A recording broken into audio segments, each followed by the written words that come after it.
webinar on COVID-19 and climate. The focus today is on parenting in a pandemic. The University of New Mexico continues to lead with the values of equity and inclusion at the fore during this time of the coronavirus pandemic. Please refer to our DEI guidance document on the university's COVID-19 website for more information. One example of this is the new policy to roll back the tenure clock for assistant professors at UNM. This will be a true pause on the tenure clock, and instructions to external letter writers will reflect this, not to set a standard that differentially impacts caregivers. Now I will turn over the discussion to our moderator, Ms. Lorena Blanco-Silva, who will be introducing our panelists and guiding the discussion going forward. Thanks, Lorena. Thank you, Dr. Zerai. Good afternoon, everyone. Thank you so much for joining us today. We're really excited to introduce our panelists today. We have one late ad, but Naomi Ambriz, she'll join us shortly, and she's a student and also with the Women's Resource Center. Dr. Laura Belmonte, she's the assistant professor from Chicano Studies. Armando Bustamante from el Centro de la Raza. Victoria Dimas from the UNM Children's Campus. Caitlin Henke from the Women's Resource Center. Dr. Leola Paquin from Native American Studies, and Brandi Stone, the Director of African American Student Services. Thank you all for joining us. And to open it up, we're gonna talk a little bit. So today actually is from the time they closed UNM that they sent all home, it's 2 months to the day that we've all been home. So what has been the biggest challenge as we approach 2 months of working from home for each of you? And Caitlin, let's start with you. For me, it's balancing all the things that I feel like really demand my undivided loyalty. I feel compelled to give a lot to my job. I care so much about my education, and I have 2 small kids at home that I'm obviously crazy about, but I also want to make this as normal and productive for them as I can. And I don't know how to be loyal to all of those commitments. Thank you, Caitlin. Dr. Belmonte?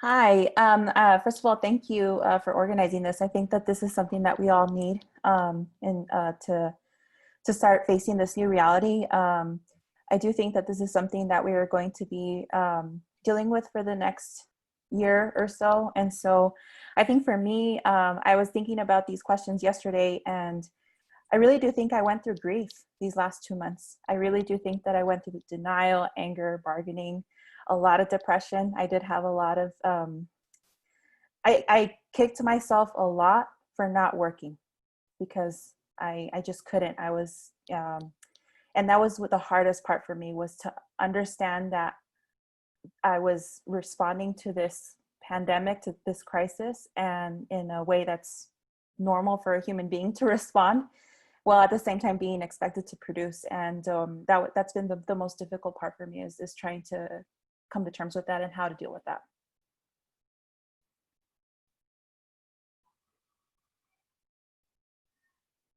I think you're on mute, Lorena. Brandi, can we ask you the same question? I would just echo what my colleagues have said. I have a 2-year-old, and so it's very hard to, I guess, find my new normal, because every time that I think I do, I don't. So I think that has been very challenging for me, in addition to walking in as a new director and trying to make sure that I look as accessible as I can to students, and also try to be a good mom. So it's been a challenge. Okay, and let me see, Armando.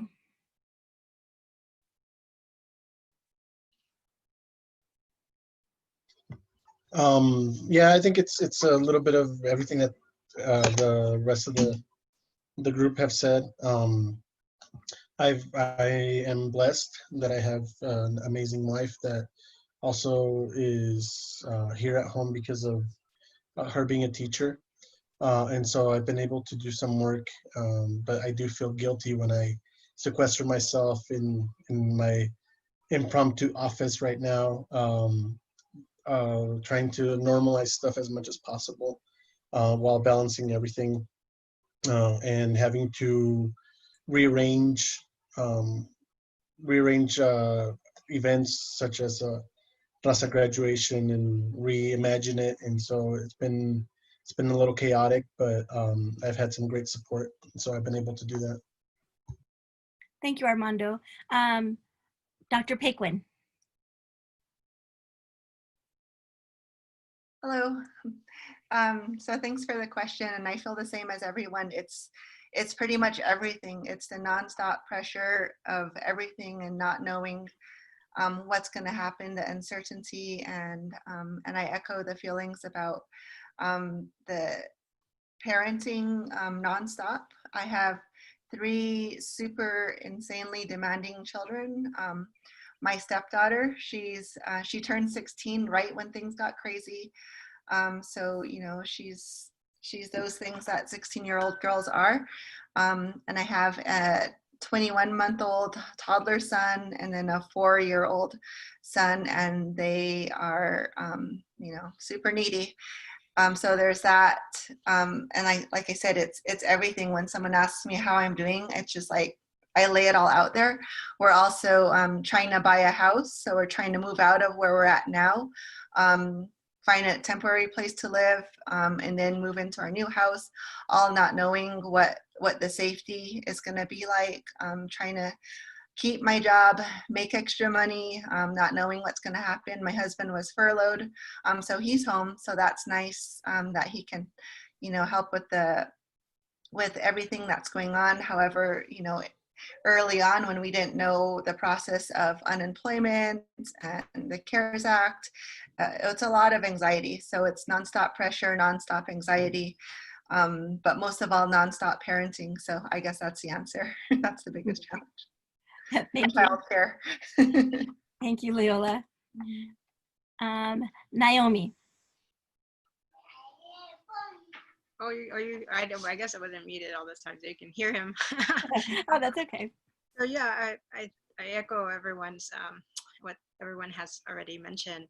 And for me as a student, employee, and mother, those the categories blurred a little bit, and actually a lot.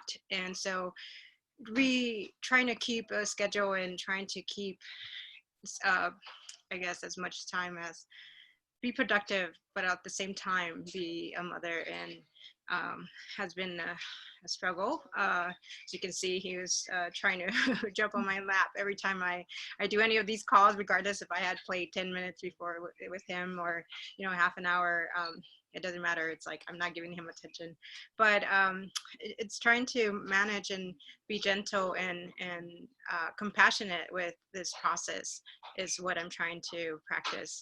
And I've you know, just the importance of community and support even through these video calls has been very rewarding, and reminds me that as we shift into this new era or this new reality, that we should have been practicing a little bit more of that compassion and understanding as a community, just not that we kind of categorize everything. You know, we're either one identity when we go onto campus, or we're one identity when we're at home, or one identity. You know, I'm a graduate student right now trying to finish my comprehensive exams, and I actually had to push those back because I'm teaching, I'm working with the Women's Resource Center, and I'm also trying to advance to candidacy. So it's been, you know, trying to rearrange that and accommodate what you know, the priorities has been a reality. So yeah, that's kind of what I've been. Yeah, thank you, Naomi. Victoria. Hi, yes, I definitely share in the same sentiments and all of the other panelists that are joining us today. I think specific to me, one of the big challenges that I'm experiencing right now is finding a balance. I actually have a newer baby at home. She just turned 7 months this past week. And so really trying to find the balance of working from home and being able to kind of commit to the family obligations and her needs on a consistent basis, because those can't wait. And so really just working to identify means and supports to ensure that that happens. The other thing I think that I'm having a challenge with currently is that within our normalcy, when we are in fact on campus and working with students and having those face-to-face interactions, and of course for us working directly with children, we really have really strong relationships and bonds to each of those individuals. And I'm struggling with that right now because we can't have those face-to-face communications, we can't have those interactions, or just those daily check-ins with each other as well, just to kind of see how they're doing. But yeah, that's kind of how I'm feeling at the moment. Thank you. So this next question is for Naomi and Caitlin. You're both students as well as student employees or employees at the university. Can you describe a little bit how this pandemic has intersected your role as a student and a parent? And Caitlin, if you want to start. Sure. Naomi, I was really loving what you said about sort of like that idea of separate identities. And I think kind of going into this, that was the thing that I struggled with the most, is this sort of pressure that I was feeling, that to be perceived as dedicated and professional, I would really sort of have to make believe that I didn't have all these additional responsibilities and two young kids that are always kind of clawing at me. And the part that would bring me the sort of most guilt was when I would have this demand to be on a 3-hour Zoom call, and I could hear my 6-year-old kid who's trying to do kindergarten in Zoom struggling to unmute herself and navigate the computer and interact with her peers in a way that she's never done. And at the same time, have a 4-year-old that's saying that he's starving for the 5th time that day. And it's just so, for me, it's just so much guilt. I don't know what to prioritize and how to, spend my time. I would feel really guilty when I wasn't in class and really participating. And I could feel sort of from some of my peers that, whether they meant it or not, there was probably a little bit of resentment because they don't like things being shifted. And I felt like they were sort of looking at the other student parents in the group thinking like they were getting less because the curriculum was shifting to sort of accommodate a different schedule. And I know I'm not in a unique situation. I know that this is really, really common. And I'm also presented with a huge amount of gratitude and recognize the privilege of being able to work and still continue to go to school and stay healthy in a pandemic. And I have a really supportive job and work in a really flexible and feminist space. But for me, the whole thing is the children are around the clock responsibility. And I didn't know how, and I'm so grateful that my finals are done, but I did not know how to consistently show up for all those things, showing the same dedication that I know I have. When I can't listen, I can't read the same way, I can't participate the same way. You're coming in right now. Oh, hi. Thank you, Caitlin. And Naomi, if you would like to talk about it a little bit, about how the pandemic has intersected your role as a student and parent. Yeah. So thank you, Caitlin, for sharing that.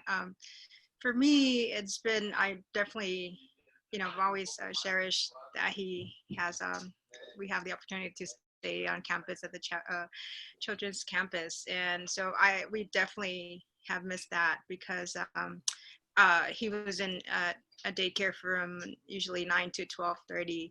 And, he misses his friends most of him a lot, and actually we miss just being there as well. So that has shifted for me in the sense that I'm not like echoing Caitlin.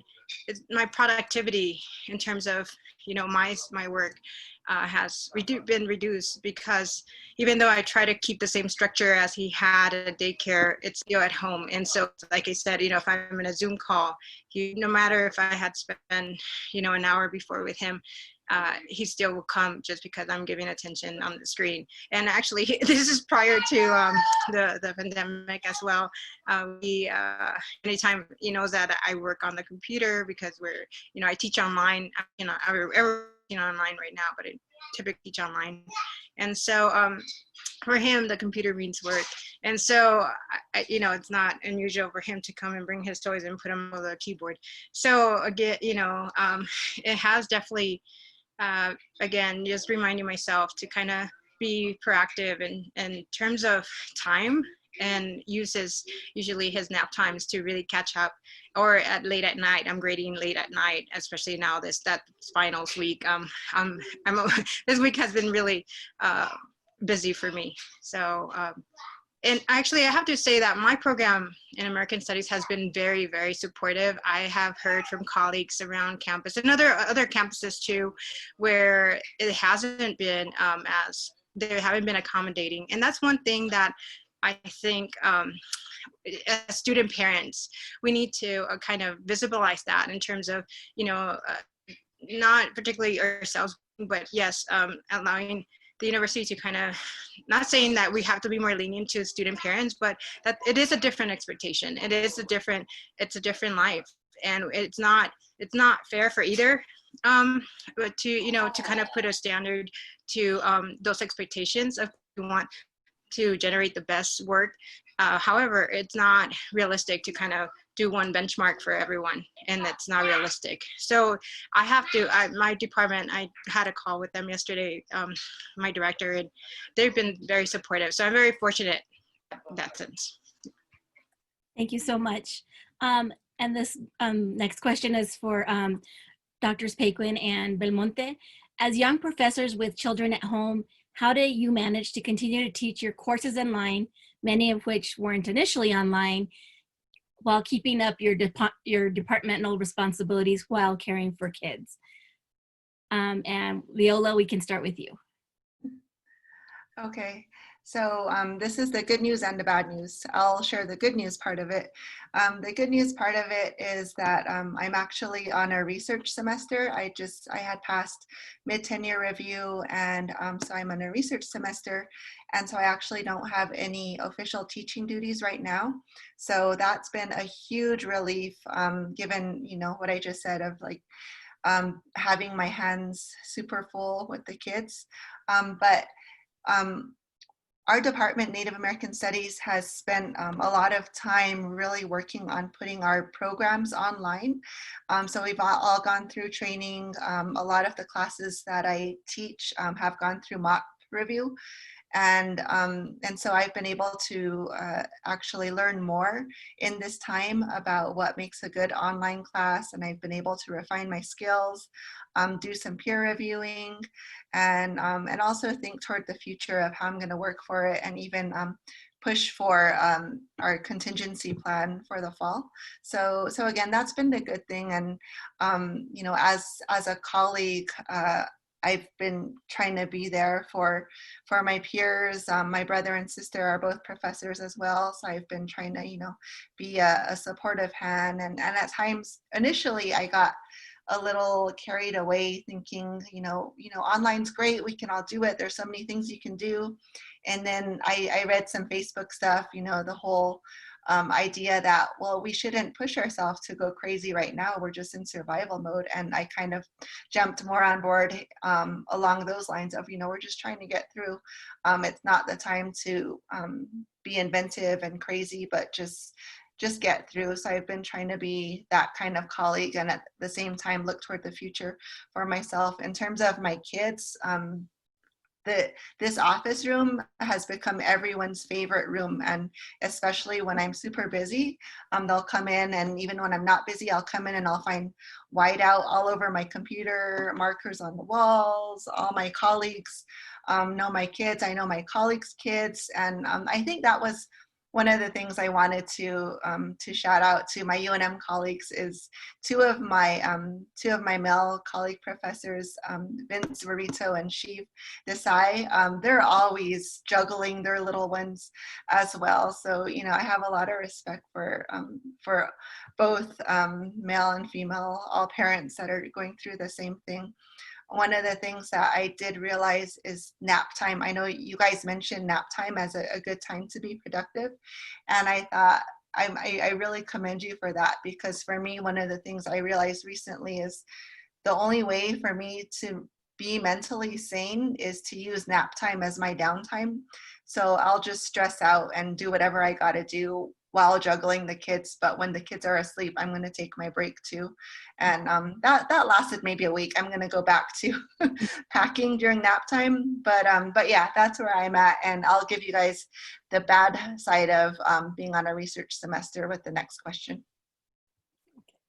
Thank you. And Dr. Belmonte, same question. When Dr. Paquin said nap time, I was just like, oh my gosh, nap time. So I have, I didn't say in my introduction, I have a 3-year-old little boy. And so right now he is in a transition where he either doesn't want to nap or he is not needing naps anymore. So as I was thinking about preparing for this webinar, I thought, well, I think my life has become now unstructured structure. That's the best way I can describe it, in that I have to give myself permission to, okay, he didn't nap today. He didn't want to nap today. Okay, well, then we'll just do quiet time, and I do the same thing too. Nap time is kind of like my time to kind of decompress and just kind of relax a little bit from the stress of the day. And if he's not napping, then I just use it as quiet time to just read a book with him, do something quiet with him, and not get overly stressed out, because I find comfort in structure. That's my personality. And the fact that this whole experience has been so unstructured has been really hard on me mentally. My mental health has really suffered because of this unstructured time. And so I've had to kind of rename it in unstructured structure, because then I'm able to kind of tell myself, okay, you know what, today, the morning, I try to use the morning so that we can go outside. The climate, the weather's a lot better now. So we do outside time, and maybe he doesn't want to go outside. He's a 3-year-old little boy with a lot of personality. So there are days he doesn't want to go outside. So, okay, well then we will stay inside and we'll play with your Legos in the morning. I've found that I've had to find a way to take my computer with me into the room where the Legos are and just sit there with him and try to do work. And so it's having to learn to find some kind of comfort in this time where there's really a very loose structure. It's unstructured structure. It's a flexible schedule that I've kind of come up for myself and my son. My husband, he has to go to work. He's an essential worker. So there are weeks where he works 1 week on, 1 week off. So on the weeks off, he helps, he takes the afternoon, I do the morning with our son, and then we both, do our work. The days that he's not, that he is at work, then, I've had to just be okay with saying, okay, we're going to eat breakfast and we're going to go outside, or no, we're not going to go outside. We're going to play with, with the toys in his room, and just kind of be okay with that. Be okay with that lack of structure, while at the same time creating a new kind of structure. I don't know if that makes any sense, but that's kind of how I've been able to regain kind of a sense of control. And I think that's one of the reasons why a lot of us are feeling so, at least for me, I can speak for myself, that just feeling so out of place. I feel very displaced because I don't have control over the virus. I don't have control over people not wearing masks. I don't have control over, you know, the government and the way they're handling this. I don't have control over that. I do have control over waking up, making eggs for my kid, reading emails, trying to answer as much as I can, and just getting through the day. That's as much as I can control. And that's kind of how I've been able to regain a little bit of sense of stability and you know, just being, I mean, I mentioned earlier, I've gone through a little bit of this kind of grief, and the last stage of grief is acceptance, right? And I don't know if I'm at acceptance yet, but I am at a point where I'm kind of like, okay, you know, this is what it is. And I have a deadline in October. I actually have a book contract. And so I'm just thinking, okay, how am I gonna get a manuscript ready by October, you know? Well, it is what it is. We're in a pandemic. I need to make this work. I have a 3-year-old. And I think one of the things too that I heard the other panelists talk about is, you know, you're a parent. Like, my main number one priority is my child. It's not my job. It's not other people's emails demanding things from me. It's my kid. And if my kid needs me, I'm going to address my child. Punto. Yeah. And so, you know, that's kind of how I've been dealing with it in terms of my job and trying to adjust. Okay, thank you so much, Laura. Really quick, for our attendees that are listening right now, if you have any questions that you need answered of any of our panelists, there's a button you can click with the Q&A. We have someone monitoring that, and they'll feed the questions over to our panelists as appropriate. Laura, I'm going to stay with you, and I'm going to ask you this question, and then we'll go back to Leola. A recent article in the Lily references women academics submitting fewer papers during the coronavirus. In what ways has the coronavirus impacted your academic career or your tenure process? So I have not written a thing since we went on our quarantine in March. I have not, you know. So that has significantly affected my writing. Like I mentioned earlier, I have a book contract. I have a deadline to turn in a manuscript. It was originally August, but I had been in contact with the publisher and I was able to extend it to October due to the pandemic. And so that's one of the ways that I've had to deal with this uncertainty, this lack of structure where I can't sit down and write. And for all of us here, students, staff, everyone here, I mean, you're all familiar with the writing process. You can't really just sit down and write. Like, there's no such thing as just sitting down and clacking away. No, writing is a whole process of thinking, of research, reading, annotating. And so just to sit down and just type away, that's at least for me, that's not realistic, you know? And so, having to be okay with realizing, okay, well, I have 30 minutes here. I'm gonna look up some articles real quick that I think will go well with my 3rd chapter.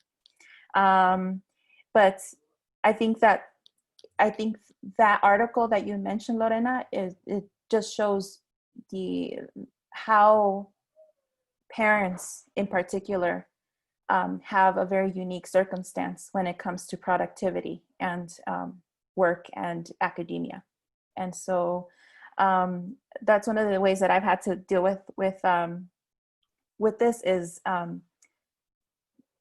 knowing what the writing process entails in terms of submitting work.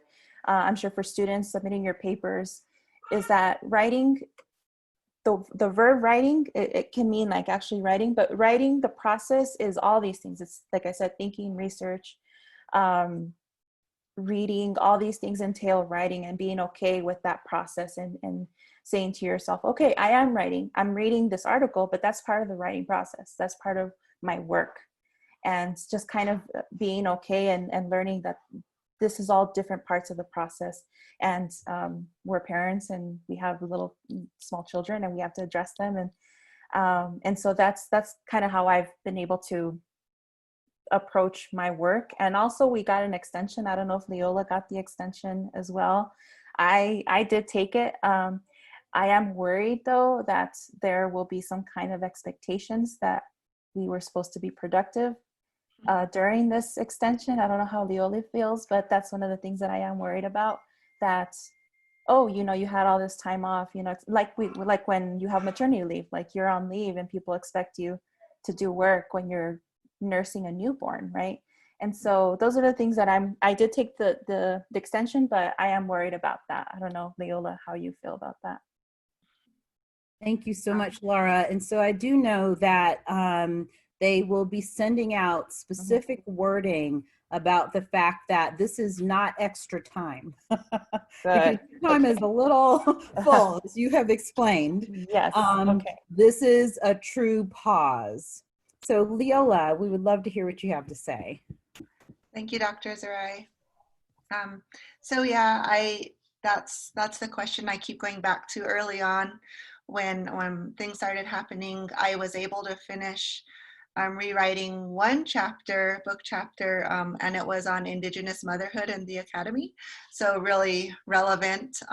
So, you know, that was possible. But after that, I was just like, this isn't going to happen. And this is my research semester. I spent a lot of time working with Julia Fulgham. I think she's on now from Advance. And we set out the goal that I could put out 2 more peer-reviewed articles, and I just saw that's not going to happen. And that's when that pressure, you know, really started to weigh on me. I started to ask my chair, you know, is there going to be extra consideration? And then we found out that we are automatically going to all be granted the extra year. So, you know, every day I go back and forth on it. I think, you know, maybe I can make it happen. And I won't take the extra year. And then I say, you know, for my sanity, I do need the extra year. So it's an everyday back and forth thing. But I will say, you know, right now, of course, the article's spot on. I'm not able to work on that. But in terms of the research side of it not just being writing, but leading up to the writing, I have had a lot of the communities that I'm involved with reach out to me and ask me to do little projects with them, and I've been able to do it, you know, from my home, from this office, and it's been work that could benefit our school communities, work on Indigenous education, work on race and social justice in the high schools related to Yazi Martinez. And so, you know, that side of it, it's really flourishing, and I'm able to manage that work, just not necessarily the writing. So my plan is to try to play catch up once childcare opens again. And if I can catch up, then I'm not going to take the extra year, because I'm going to be the longest assistant professor ever, because I have had 2 kids. Well, when I started, I only paused the clock once, but still, I don't want to pause the clock again. But what it comes down to, like Laura was saying, is the safety of my children, and that comes first. And if, you know, even if childcare opens up and I don't feel safe to send them there, then you know, I'm not going to send them. And you know, just the realities of everything, it all ties together so much. I mentioned that we're going to be moving. One of the other considerations is my dad is a recovering cancer patient.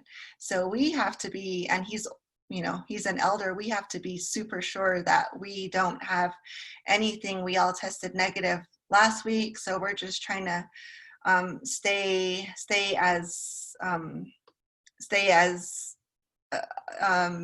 safe and distant as possible. But we do go out, we take walks, and like Laura also mentioned, it's frustrating when people don't move out of your way. You know, they're not into the 6 feet thing. It feels like I'm the only one who's interested in that, or, you know, to go out and support businesses. You know, people just aren't into social distancing, and so that's really frustrating as well. But it does go back to what I can control, and being a responsible teacher and mentor as well. One thing I forgot to mention was I do have 2 master's students, and two of the key things they wanted to do to complete their research and their papers, they weren't able to do it.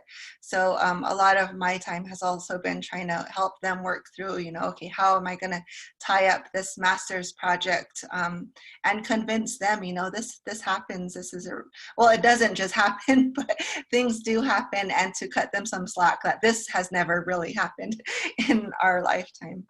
But yeah, just going back to that bottom line, it's impacted me 100%. But I do feel like our college, and I think the university, and especially my chair, Dr. Tiffany Lee, has been super duper supportive in regards to all the things that are going on for me as a parent.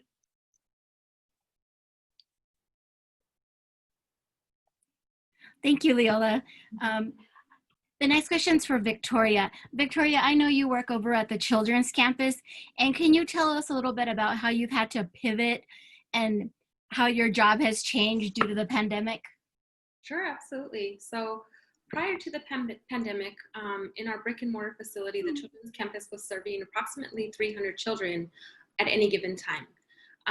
We actually serve children between the ages of 6 weeks all the way up till 14 years of age in our middle school and elementary summer camp programs. So we recognize that this has been a big shift for not only our community, but for the parents that we serve. Typically, we serve students, staff, and faculty of the university. And so that is our largest population. I recognize that all of us are being impacted by this. Our staff have been really diligent and stayed in contact with our families. They've done a really great job of meeting with families, chatting about their individual needs, identifying ways to support them during the pandemic. One of the things that we've done, and I think Laura and Caitlin, you both spoke to this, in terms of keeping some consistency and routine for families, is providing an adapted schedule for families similar to what they would experience at the children's campus, and then extending that to home based on the new normal that we're all experiencing. Some of the other things that they've done is they've communicated with families both daily and weekly to ensure that they're providing lesson plans, curriculum, a variety of activities. They've gotten really creative about utilizing different resources. Zoom, Marco Polo app is really popular, and being able to reach out to those families through different mediums and being able to maintain those connections that they have with the children and that they have with the families in each of their classrooms. And as I mentioned previously, they've been just having individual discussions with families in regards to individual children's needs, and really identifying ways that they can scaffold and build upon the child's development to ensure that developmental milestones are still being met, and that families are still being supported during this time. I think one of the important things to recognize as well is that we serve the families within our community, and we are limited to the number of families that we can serve within our brick and mortar facility. And with that being said, there's a large number of student parents in the community as a whole. I'm not sure if you all are familiar with this, but it's estimated that 1 in 5 students on campus is a student parent, so 22% essentially. Based on spring enrollment, that means that there's nearly 4,600 or 4,700 students on campus that have children themselves. And so this is something that we're looking at and trying to identify ways in which we are able to meet the needs and extend those resources, not only to the direct families that we're serving, but also to the larger population. And so one of the things that we've done is we've actually been collaborating and having discussions with other individuals that do serve student parents. That includes Global Parenting Cubs, the student charter organization on campus, Women's Resource Center, Student Family Housing, and the like. We've also been posting pretty regularly on the UNM Children's Campus Facebook page different activities that can be completed with your children at home for a variety of different developmental levels. We've also just recently, within the last week, launched a YouTube channel in which our staff are providing content, video content, that will include book readings and different activities that families can utilize from their home environment as well. So we're really jumping on board with all the different technological aspects that we're able to serve the families that are enrolled in our program and to look at serving the larger populations as well. Thank you. Do you guys also provide support to the hospital? We do. So we actually, in our normal capacity, yes, and then currently as well, yes. So we actually serve the student, staff, and faculty of the university as a whole. That includes hospital staff. So we do have a number of families that are enrolled in our program that are in fact hospital employees. And in addition to that, we've been working with UNMH leadership fairly closely to identify their needs during this time and work together to provide resources that are available in the community and within our children's campus community as well. Okay, that's great news. Okay, and then we're going to pivot a little over to Armando and Brandi. Your jobs both at the African American Student Services and El Centro have had you dealing on the front lines of the pandemic as you work to meet student needs. So what have been some of the biggest challenges you have faced during this time, and how have your constituents been impacted? What are you hearing out there? And Armando, let's start with you.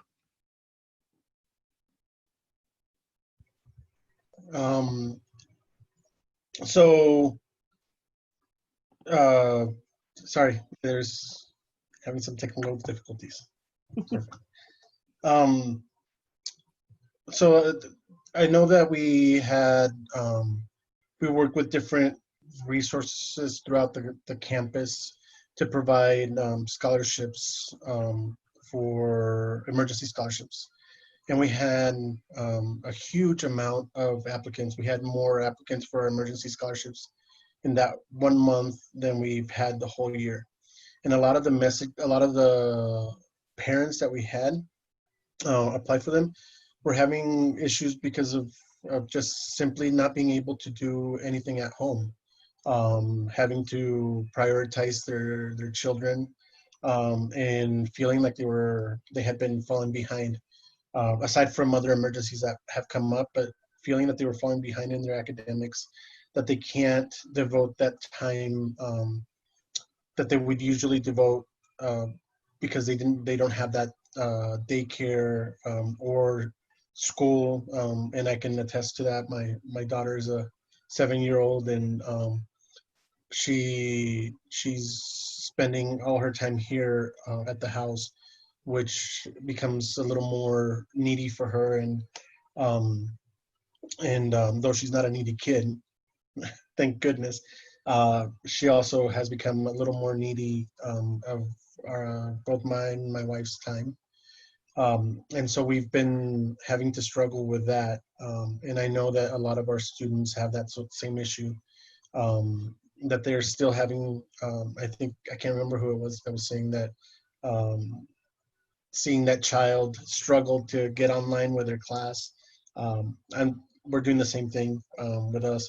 And then also the lack of the structure that exists in the kids' lives really is hard to try to work at the same time and provide that structure that Laura was talking about. And, and so I think that those are some of the issues that are being encountered, not just by us as professional staff members or faculty, but also by our students that have to balance that. And then we have students that are still having to go to work, right? They still have to leave their home, and they don't have those resources to be able to leave their child where they typically have been leaving them for daycare. That really impacts their everyday lives, and having to decide whether they're going to take time off, unpaid time off from work because they're still mandated to go in, or seeing what they're going to do with their children. And some, but not all of them, have great support systems with the family, but a lot of them don't. And so that brings a lot of stress and a lot of need from, I think, especially for our students, a lot of need from our institution to be able to understand that one, their priority right now is not academics, and we should realize that. And two, that we need to have the resources available for them, be it with mental and behavioral health, for our students. And so, or something as simple as the food pantry that we have, right? That helps out for some of our students that really need that additional resource. Just trying to balance all those things, have us going in a million directions at one time. I hope that once we get out of this situation that we're in right now, we can still be understanding of those flexibilities that even though it might not be a pandemic, our students that are parents also have a lot of demands on them all the time. And so as academics, we need to understand that we also need to see that our students are not all going to be devoted 100% or 100% of their time devoted to their education, because that's just not the reality that we have with parents. Thank you, Armando. Brandi, same question.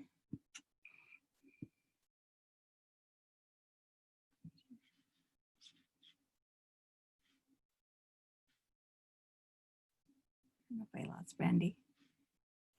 Sorry, okay.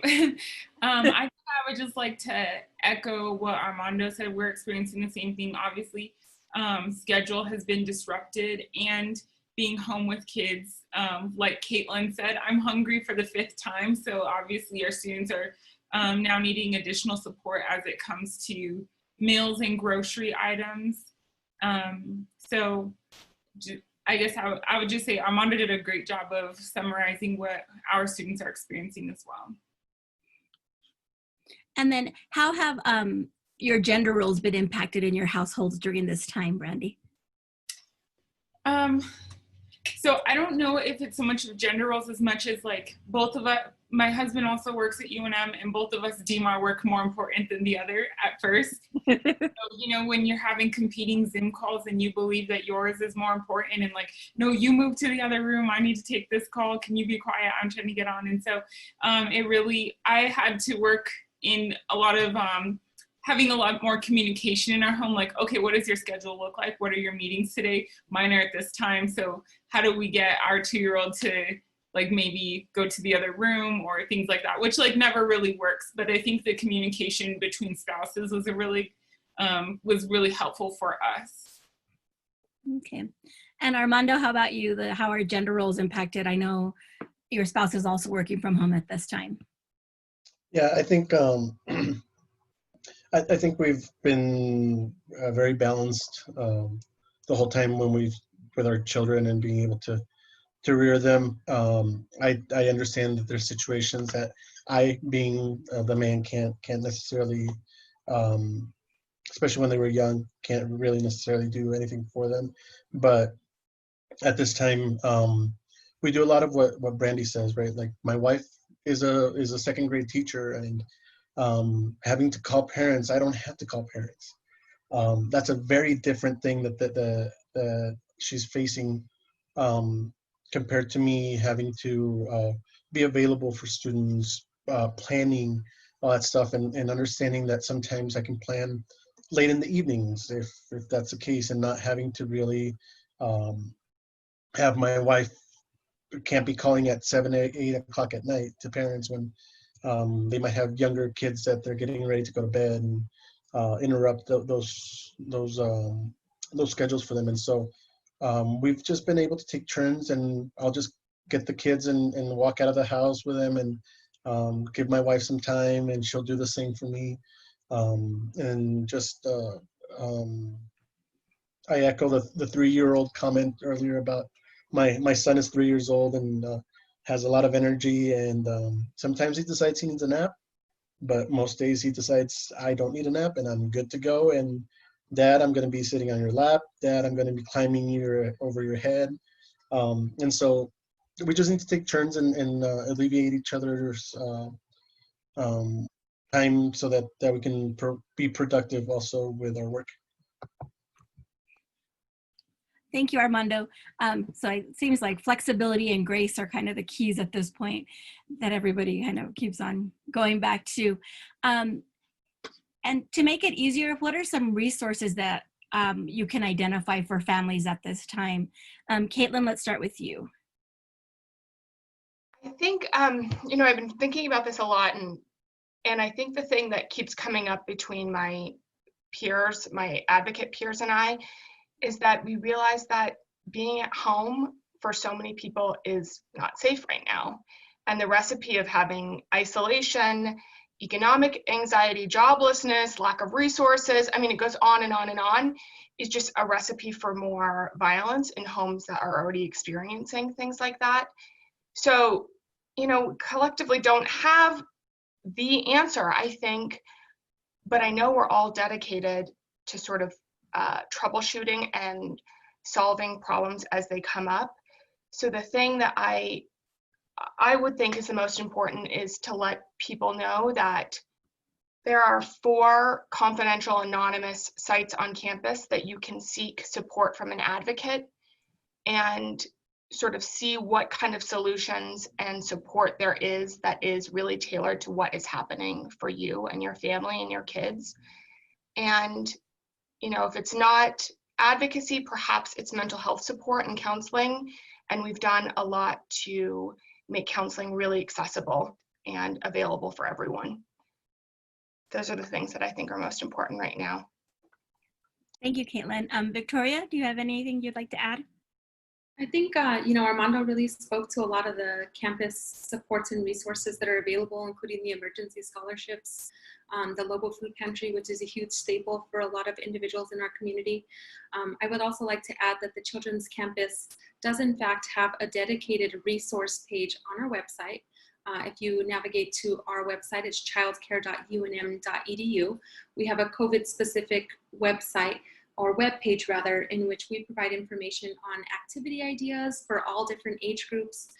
We provide information on food insecurity and additional resources that are available in that regard.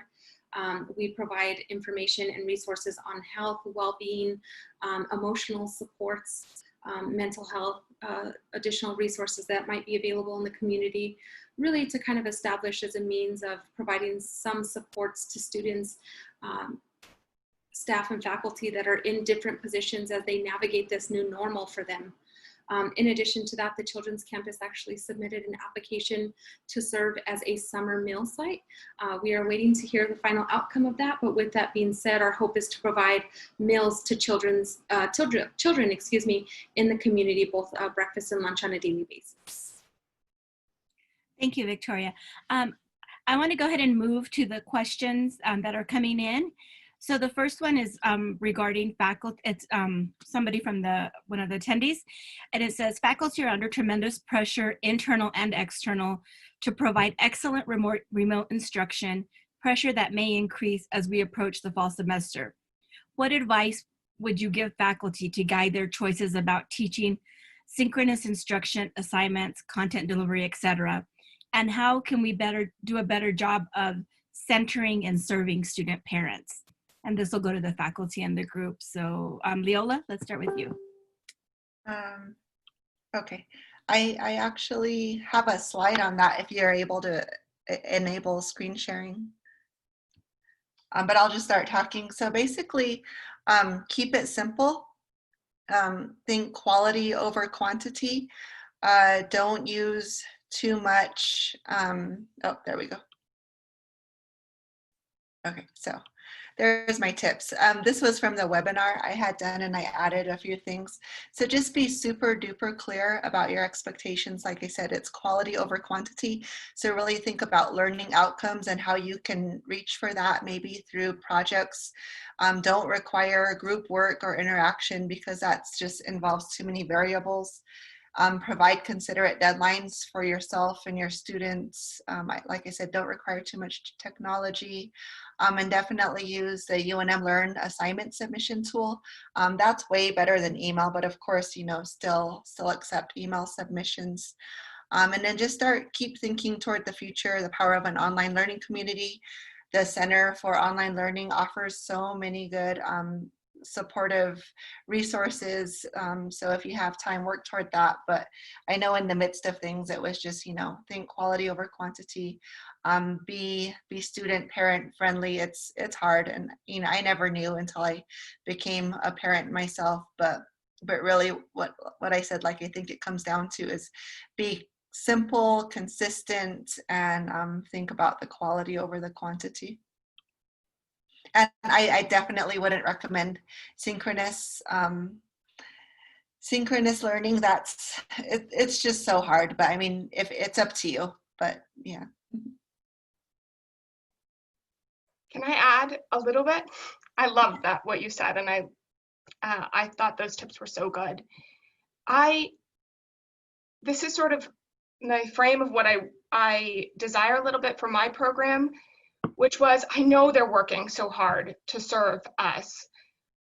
I would ask that they think really critically about who their students are and really recognize this idea. I know I keep saying it, but competing devotions, and that this, I know that there's male students, even in my cohort, that are parenting, but this is disproportionately affecting women in a totally different way. And I wish that those sort of multi-identities were really empowered, and that there's this opportunity to reframe this idea of flexibility that I keep seeing being presented, so that it's really about recognizing ways that every single person could be successful and productive, and that every single student is sort of seen as just as dedicated, just as determined, just as disciplined, even if things need to shift a little bit. Because as I interpreted that a little bit, was that as sort of flexibility was presented, that sometimes other students were thinking that they were getting less because there was more flexibility, when really I just wanted them to think about that some of us have less time to be as productive, and that if we could just sort of shift the conversation to recognize who's in the room and really empower those different roles, that every single person would benefit from that. Thank you, Caitlin. And Laura? I really like what Caitlin said, that this whole, I think that there's this expectation of rigor, academic rigor, that students and both faculty have in coursework. I do think that we are in a once in a century pandemic, and rigor looks different now, period. And so when someone, I've gotten the comment, because I will be honest, I did cancel my finals for my students, because I had one student who her mom tested positive. She has severe immune deficiencies. I had another student who also was struggling. And so I just decided this is not the time, right? This is a time to provide the students the content. We did have readings. I did give them assignments. I did grade them. But to demand a rigor during a time where everyone is stressed out and probably even dealing with trauma, probably even dealing with some kind of abuse in their home, dealing with food, financial insecurities, rigor is a kind of low on the totem pole, to be honest, And so we have to redefine during this time of crisis what academic rigor looks like, right? And so with that said, for me, if my students understood, for example, my undergraduate students, there's different expectations that I have for my students. If my undergraduate students understood the readings, they're able to engage with each other in discussion in asynchronous setting, that's enough for me, right? That is pretty rigorous during a pandemic, in my opinion, right? And as for my graduate students, I did have to transition my graduate class from a face-to-face to an online class, and we did have weekly meetings. But what I did was I had the students meet. They had to meet at least half of the Zoom meetings. So if we had 6 Zoom meetings for the second half of the semester, they only had to come to 3. And then when they came, I would have discussion for them. I would have a PowerPoint ready, and we would have seminar-style discussion. But I didn't have them usually during when I had them face-to-face. It was a 2.5-hour class. When we went to Zoom, it was an hour tops, because you can't expect, especially people who have kids, you know, you can't be away from, the only reason I'm able to be here with you all today is because my husband is right over there with my 3-year-old, right? Otherwise, and I can share with you that my last class with my students was very interesting because my son was not having it. He was having a tantrum. And, you know, that was my academic rigor for the day, was me trying to teach decoloniality while the 3-year-old needed, you know, he wanted a snack, right?